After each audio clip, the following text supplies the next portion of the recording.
Muy bien, buenas noches.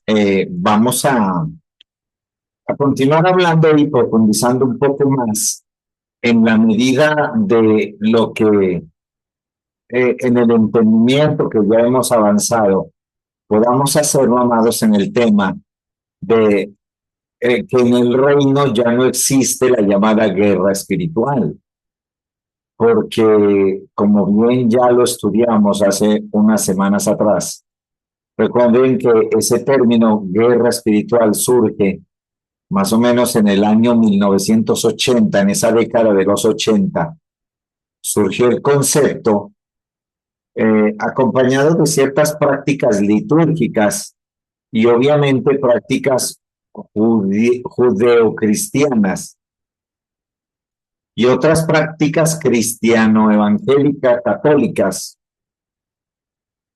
en el sentido de creer que haciendo invocaciones, conjuros, ceremonias, prácticas, oraciones y otra serie de actividades meramente imaginativas. Se dice y sé que se puede echar fuera a los demonios, a los espíritus inmundos, a los ángeles caídos y corregir cualquier manifestación demoníaca en la vida, en el ambiente, en la casa, en el trabajo, en la empresa, aún en cualquier lugar. Esa es la creencia popular que hay respecto a la guerra espiritual. Sin embargo, como bien ya hemos explicado el término y el concepto, este concepto de guerra espiritual es nuevo, más no bíblico. Recuerden que todo lo que oímos y que todo lo que en muchos lugares llamados cristianos se practica y se enseña no necesariamente es bíblico. Ese ha sido un gran error de muchos creyentes, el pensar que porque alguien lo dice o lo lee en la Biblia, a la letra, al pie de la letra, esa es una práctica o es un dogma o es un mandamiento. Ese ha sido un error histórico, lastimosamente, que hay que señalar de parte de no solo esta generación, sino todas las que nos han antecedido. Como dije, pensar que el juego de ciertas palabras acompañadas de gesticulaciones, movimientos, e inclusive cánticos, oraciones y bailes evangélicos o cristianos. La creencia es que esas prácticas echan fuera al demonio. Así prácticamente estamos igual que los indígenas y los indios y los aborígenes de cualquier nación, que danzaban, tributaban, brincaban, corrían, inclusive se laceraban con cuchillos, hacían correr la sangre, ofrecían sacrificios humanos, por ejemplo, para que llueva o para que no llueva o para que las cosechas fueran mejor.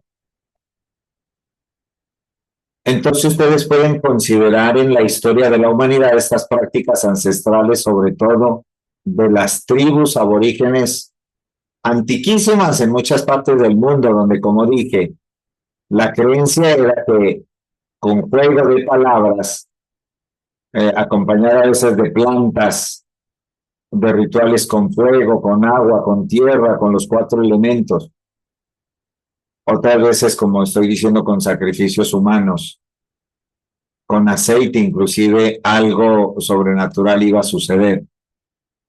Obviamente lo que acabo de explicar hace parte de la historia bíblica.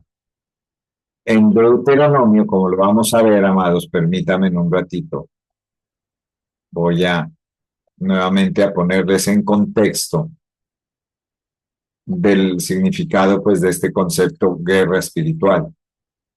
Miren, aquí ya tengo mi PowerPoint.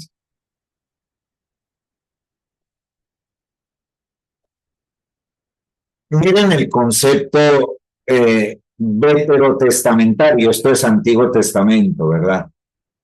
Recuerden que el libro de Deuteronomio no es un libro dirigido a todo el mundo. El Antiguo Testamento prácticamente es dirigido solamente al pueblo de Israel, a la nación de Israel.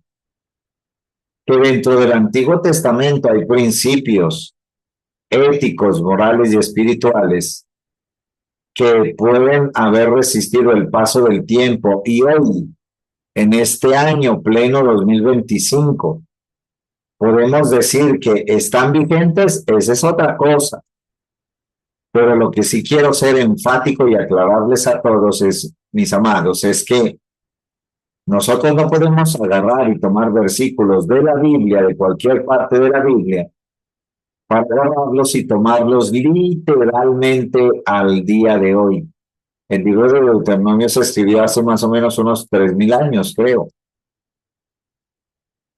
y muchos otros sucesos que están en la Torá o en el Pentateuco. ¿Qué es el Pentateuco? Los 5 primeros libros del Antiguo Testamento. Entonces, amados, para que nosotros no perdamos de vista, ¿verdad?, el verdadero y real significado de el contexto que encierran ciertas palabras. Entonces, aquí está claro el concepto de guerra contra los enemigos, que era una guerra literal.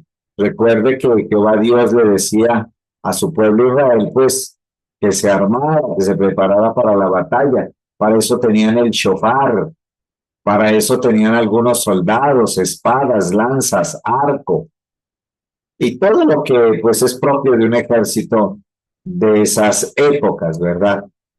Aquí pues obviamente había un mandamiento contra la guerra. Imagínense que esto estuviera vigente. Cuando salieres a la guerra contra tus enemigos, yo les pregunto, ¿ustedes cada mañana que se levantan y salen de su casa, salen a guerrear? ¿Salen a buscar fantasmas? ¿Somos los nuevos cazafantasmas del reino?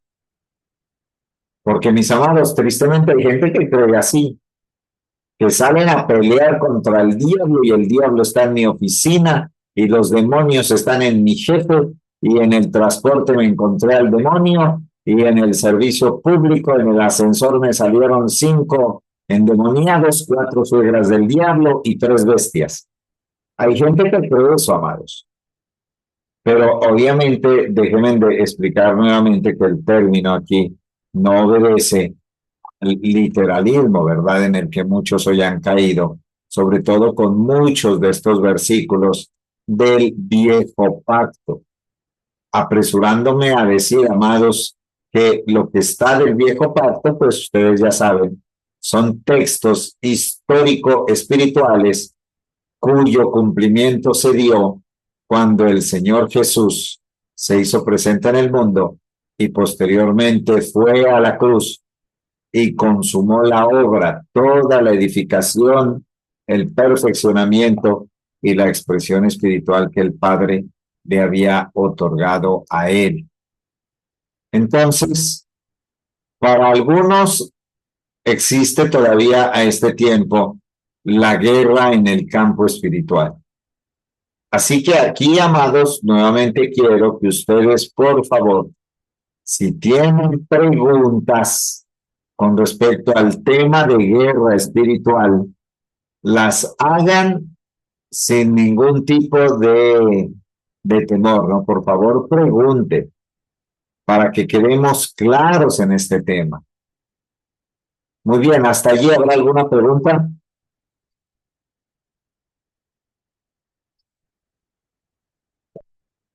No hay, bueno, ok. Mejor para mí, puedo seguir.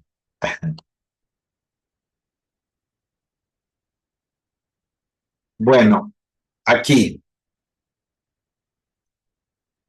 este es el pasaje, amados, que para muchos creyentes le dio vida, le dio pie, le dio fundamento y le da sustento al concepto guerra espiritual o guerra en el espíritu. Yo voy a colocar ese pasaje y lo voy a leer Efesios 6 del 10 al 18. Permítanme un momentito que también ya lo tengo listo aquí. Efesios 6, 10.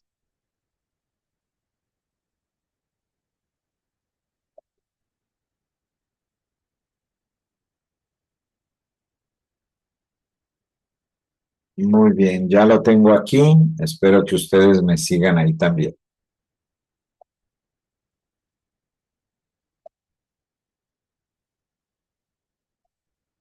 Recordarles, amados, que los títulos no existen. Para que no nos hagamos daño, este título no existe en la versión de la Biblia originalmente escrita, ni tampoco estos numeritos que aparecen aquí, ni tampoco los capítulos, ya ustedes lo saben. Así que gran bien que nos harían si conseguimos una Biblia o un texto. Se puede descargar el libro de Efesios sin títulos y sin capítulos y sin versículos. Lo pueden hacer.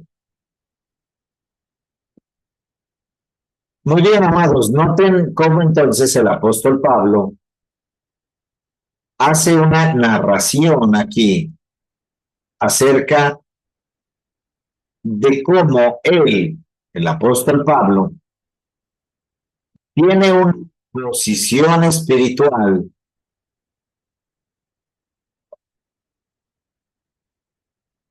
El apóstol Pablo aquí describe cómo él tiene una posición espiritual que determina su autoridad espiritual y la expresión de Cristo en el mundo de los hombres. Eso, mis amados, está vigente. El entendimiento espiritual nuestro, la comprensión espiritual que nosotros tenemos hoy, el grado de revelación e iluminación del entendimiento que disfrutamos, también determina, amados míos, la autoridad que nosotros tenemos para manifestar las obras de Dios en todo lo que tiene que ver con el reino de los cielos. Entonces, miren cómo el apóstol Pablo en el versículo 10 inicia una descripción maravillosa de la posición espiritual que en la conciencia de Cristo un creyente, un hijo de Dios, nacido de nuevo, un ciudadano del reino de los cielos, como ustedes y yo, disfrutamos de esta posición y entendimiento. Inicia el versículo 10 diciendo, por lo demás. Es, amados, es una expresión importante, por lo demás. Por lo demás es como quien dice, no puedes descuidar, no puedes desconocer esto que sigue, porque si descuidas esto que sigue, todo lo demás sería en vano, por eso es por lo demás. Claramente el apóstol Pablo aquí, en una expresión de autoridad, está diciendo y dirigiendo estas palabras a todos los que comparten su conciencia, el ADN espiritual, la misma posición espiritual y entendimiento. Por eso aquí dice, hermanos míos, por lo demás, hermanos míos. Aquí está clarito. Nuevamente, esta no es una palabra y una expresión que el apóstol Pablo dirige a toda la gente, a todos los de su generación. No, de ninguna manera. Aquí, obviamente, el apóstol Pablo está dirigiéndose a los que tienen su ADN, por eso aquí está claro, hermanos míos. Así que el entendimiento de cómo está configurado el mundo espiritual, el entendimiento de cómo está configurado y cómo surgen esos poderes espirituales que ejercen influencia en la vida de todas las personas que vivimos en este mundo, está determinado ese entendimiento y esa comprensión si nosotros pertenecemos a esa familia de Dios, a la que Pablo pertenecía junto con aquellos a los que se dirige aquí. Por lo demás, hermanos míos. Y ahí en esa expresión, mis amados, se excluyen a todos los que no son de la familia de la fe. Por eso, lastimosamente, hoy por hoy, en muchas de nuestras congregaciones cristiano-evangélicas, en muchos de nuestros países, en los pequeños pueblos, en los campos, existe tanto cuento, tanta fábula, tanto invento, que se apareció o que hubo una aparición, que se escuchó un ruido, que se apareció una virgen, que se apareció un duende, que se apareció un espíritu, que era como un animal, que oyen ruidos, que la casa embrujada, que la suegra endemoniada, que el perro se enloqueció, que mi mujer también se endemonió, etcétera, etcétera, etcétera. Todas esas tonterías y conjeturas que hemos escuchado y que tal vez, amados, en otro tiempo nosotros también las promovimos, participamos en esa ignorancia y las secundamos, pues las apoyamos, ¿verdad? Y aquí hago un paréntesis, amados, qué maravilloso y qué glorioso poder ahora tener esta libertad en Cristo al saber que ya no soy esclavo de las mentiras, de los pobres y débiles rudimentos del mundo, pues al recibir la iluminación del entendimiento en Cristo, ese entendimiento y esa luz hoy me ha hecho libre, me ha libertado y me ha traído a un nivel de entendimiento que produce gloria para el Padre eterno. Voy a hacer una pausa por si alguien desea preguntar.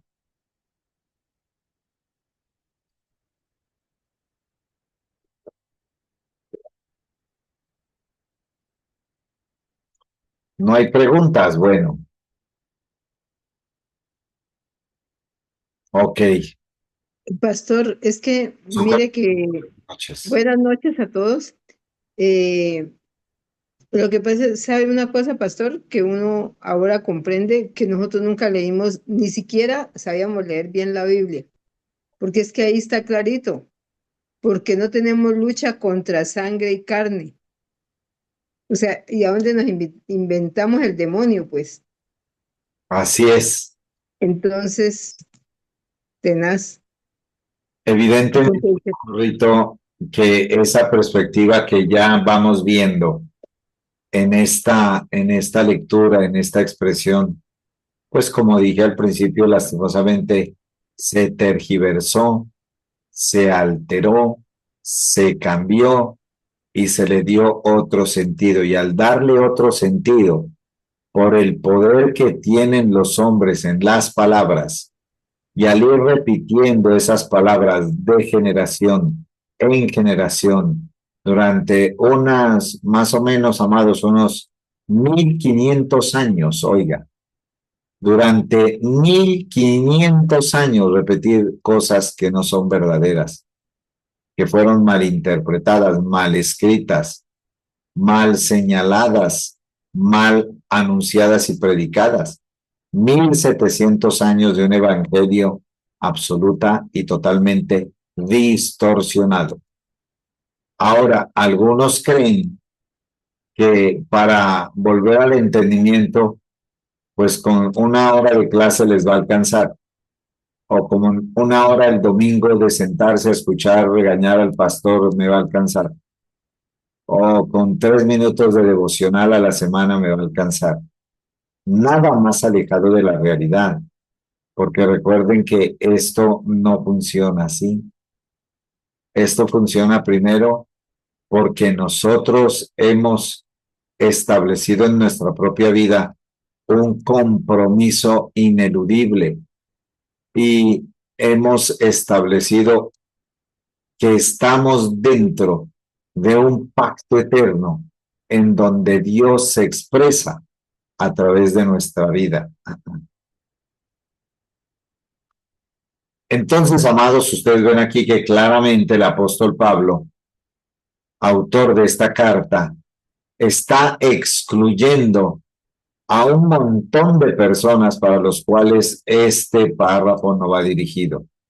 Este párrafo de lo que va él a describir aquí está únicamente dirigido a aquellos que son maduros.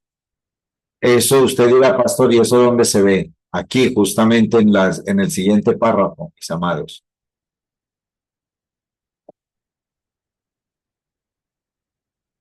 Fortaleceos en el Señor y en el poder de su fuerza. Usted dirá, ¿qué tiene eso que ver con la madurez? Porque solamente alguien, un creyente, que ya ha aprendido a caminar, a descansar, a confiar, a vivir en paz, a administrar pensamientos, puede continuamente, mi querida Socorrito, fortalecerse en el Señor. Ese es el creyente que no necesita que lo anden ungiendo, que el pastor le ande echando aceite, que le anden echando porras para que avance, que el creyente que necesita la patadita de la buena suerte, el creyente que es el cristiano carreta, como dijo alguien, que si no lo empujan, pues no anda a ningún lado, no. Aquí claramente Pablo excluyó a toda esa gente. Por eso aquí dice, hermanos míos, fortaleceos en el Señor. Esos son los que hemos aprendido, mis amados, que a pesar de las circunstancias del mundo, que puedan golpearnos duro, amado, porque a veces, mire, uno puede pararse con, como dice, con el pecho al viento y decirle, mundo, dame con todo lo que tienes, y tenga que dar el mundo con todo lo que tienes. ¿Y sabe qué nos toca, amados? Pues nos toca sacudirnos el polvo, limpiarnos las lágrimas, pararnos y seguir adelante, porque a veces nadie va a venir a pararte, nadie te va a venir a echarte una mano. Párate solo, ya estás grandecito. Deja de ser el niño mimado lloricón espiritual que cada que tiene problemas y dificultades ahí anda llorando, ahí anda queriéndose devolver. No, no, no, amados, aquí claramente Pablo está diciendo que esta palabra es para aquellos que están fortalecidos en el Señor y han entendido el poder de la fuerza del Señor. Entonces, para ellos, obviamente, ¿qué diablo, demonio, duende, espanto, sombra oscura, sombra negra, truenos, rayos, centellas y relámpagos, lo van a tirar al piso, amado? No, estos son los creyentes que tienen un mayor nivel de discernimiento y madurez espiritual porque sus sentidos espirituales les han ayudado a entender esa maravillosa obra de poder y de fuerza consumada en Cristo. Así que lo siguiente que el apóstol Pablo va a decirles es, a manera de metáfora, esto no es un literalismo, el versículo 11, es una metáfora. No es como algunos pensaban antes, ¿no, Socorrito? Vestidos de toda la armadura de Dios, y entonces usted cerraba los ojos orando y usted se vestía. Ya se había levantado de la cama, ya estaba sentado en el comedor, pero usted cerraba los ojos y se iba vistiendo. ¿Con qué? Con todo lo que dice aquí. Tomad el escudo, la coraza, los pies y el apresto del evangelio. Y usted hacía la mímica de amarrarse los pies y de tomar la espada y salir a trabajar. Amados, estábamos locos realmente. Porque solo alguien que está loco hace eso. Y usted se imaginaba que iba caminando por la calle con una espada y entonces el diablo no lo volteaba ni a ver, porque el diablo le tenía miedo. Obviamente se le caía la espada o se le descosían los pies, los calzados, de ahí quedaba usted nada y andaba pidiendo unciones, andaba pidiendo imposiciones de manos, ungiditas de aceite y cultos en la casa y liberaciones y todo lo demás. Aquí obviamente el apóstol Pablo no está hablando de eso, amados, porque otra vez está hablando de aquellas personas que están absoluta y totalmente fortalecidos en el Señor y han alcanzado un grado de madurez para entender el poder de la fuerza espiritual. Puede ver, amados, que no tiene nada que ver con esas expresiones evangeloides tan raras, tan discordantes a veces como uno le ha tocado escuchar: la sangre de Cristo cúbreme, hay poder en Jesús, me cubro con tu sangre, y otras que ya establecimos acá. ¿Para qué sirven? Sirven para absolutamente nada, porque no tienen nada que ver esas expresiones con el real poder y fuerza espiritual. Entonces, en el versículo 11, el apóstol Pablo empieza a hablarles y a describir cómo el hombre interior, el ser espiritual, el nuevo hombre, el diseño de Dios, creado según Dios en la justicia y santidad de la verdad, es visto no por los hombres. Es que antes se creía que los hombres nos miraban así, con la armadura de Dios.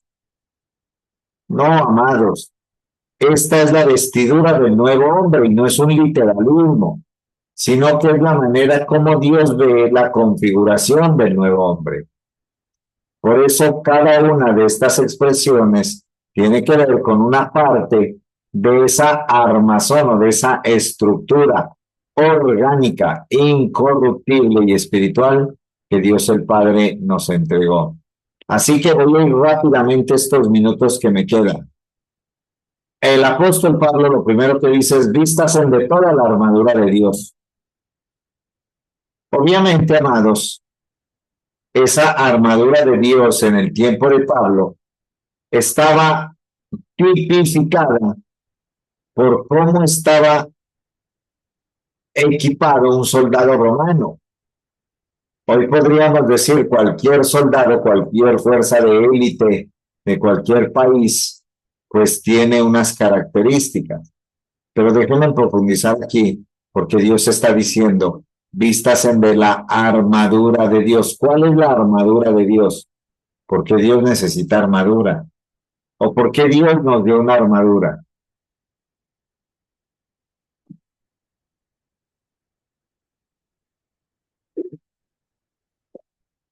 Obviamente, si pensamos en términos de aquello que uno enfrenta en el mundo de la vida diaria, yo le voy a decir algo. La armadura para mí empieza por el casco. Por eso cuando tú te subes en una motocicleta, por ejemplo, acá en nuestro país, las leyes de tránsito pues obligan a la gente a ponerse un casco. No sé si en los demás países sea así. Entonces, el casco, que es lo primero y más primordial de la armadura, es que tú te armes cada mañana, amados, de pensamiento según Dios. Reviste tu conciencia, reviste tu pensamiento, reviste la configuración de tu espíritu según Dios. Ese es el casco. ¿Está vigente? Pues por supuesto, amados. Pero es que no es que cada mañana usted se imagine poniéndose un casco. No, yo no le estoy invitando a eso. Yo lo que estoy diciendo es que cada mañana usted sabe que ese simbolismo que Pablo usa de la armadura, pues inicia con la sincronización de nuestros pensamientos delante de Dios. Casco, pensamientos. ¿Para qué? Para que podáis estar firmes contra las acechanzas del Satanás, del opositor, del diablo. Entonces, toda la armadura, es que no es el casco solamente, es toda la armadura. Todo un proceso de transformación, de vida, de santificación, de luz espiritual y de entendimiento, nos va a llevar al objetivo de Dios, que es este, amados. Estar firmes, pero no firme como una gelatina, como hay muchos hoy, sino firme delante de Dios en lealtad. Ahora, después de que habla de toda la armadura, te va a decir: porque no tenemos lucha contra carne y sangre. Entonces, como no tenemos lucha contra sangre y carne, no tiene que ver con la armadura o el equipamiento de cualquier militar, porque esto es una configuración espiritual. La armadura de Dios habla de una configuración espiritual que es desde los pensamientos hasta las decisiones y ejecuciones de mi vida diaria. No voy a describir hoy cada una de estas y lo que significa, porque ya el tiempo está cerca. Digo, el tiempo está cerca para terminar la clase, no se asusten. El tiempo está cerca y voy a dejar esa clase para el próximo jueves, mis amados, donde voy a explicar cada una de los componentes de la armadura de Dios y su significado espiritual en cuanto a la configuración de entendimiento del nuevo hombre. Tengo unos minutos si alguien desea preguntar algo, por favor.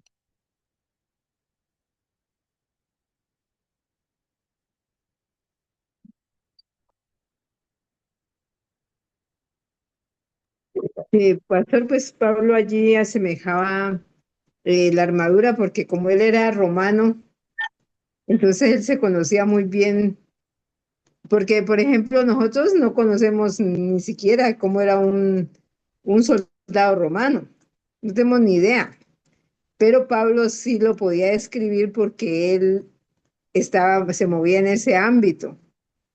Entonces, para él era claro. Por eso es que a nosotros tan difícilmente nos queda comprender lo de la armadura. Pero mire que ahora pues uno entiende que el casco, lógico, porque el casco es en la cabeza, lo principal, los pensamientos. Bonito, muy bonito eso, mi pastor. Fuera de bonito, porque nos abre un entendimiento a nosotros. Imagínense que a uno lo mandaban a cubrirse con la armadura y en mi vida había yo conocido o agarrado con mi mano una espada. Lo máximo que tenía era un machete o cuchillo, Sí. pero no para pelear ni nada de eso, sino en la finca de mis abuelos me prestaban un machete para hacer algún trabajo en el campo. Y el cuchillo, pues que por lo general uno para cortar el pan, para cortar la carne o para la comida. Eso era lo máximo que habíamos conocido de lo que se llama la armadura que describe Pablo. Ujú. Entonces, pensar, imagínense qué tal usted espiritualmente vestida como soldado romano, Socorrito. Yo no me imagino a Yoli o a Willy vestidos con la armadura del soldado romano. O yo mismo no No, me imagino. no, O pues nos pasa lo de, un chaleco antibalas, Imagínense yo una predicando coraza. con chaleco antibala. De Dios, no, amados, ya no estamos en eso. Porque recuerden que lo que Pablo está describiendo es, voy a adelantarles la clase del jueves. La coraza de justicia, pues chaleco antibalas. Exactamente. Lo que Pablo está describiendo, amados, es la configuración espiritual que para combatir el mundo de ese tiempo necesitaban los creyentes. Si usted me dice hoy, pastor, o sea que la armadura que describe Pablo sería muy diferente a la armadura que necesitamos hoy, salvo el casco, yo creo que sí. Porque en el tiempo de Pablo, por ejemplo, usted ve y consúltelo, escriba cómo era un soldado romano en el primer siglo. Y usted ve que era la armadura que Pablo se refería. Y si usted coloca hoy dotación de un soldado del siglo XXI, haga la comparación. Mira el soldado del siglo XXI y mira el soldado romano del siglo I. No hay comparación, hermanos. Entonces, hoy espiritualmente necesitaríamos más armadura porque el mundo en el que vivimos es diferente. Les pregunto, ¿un soldado romano sobreviviría en este mundo en una batalla de las de hoy? no,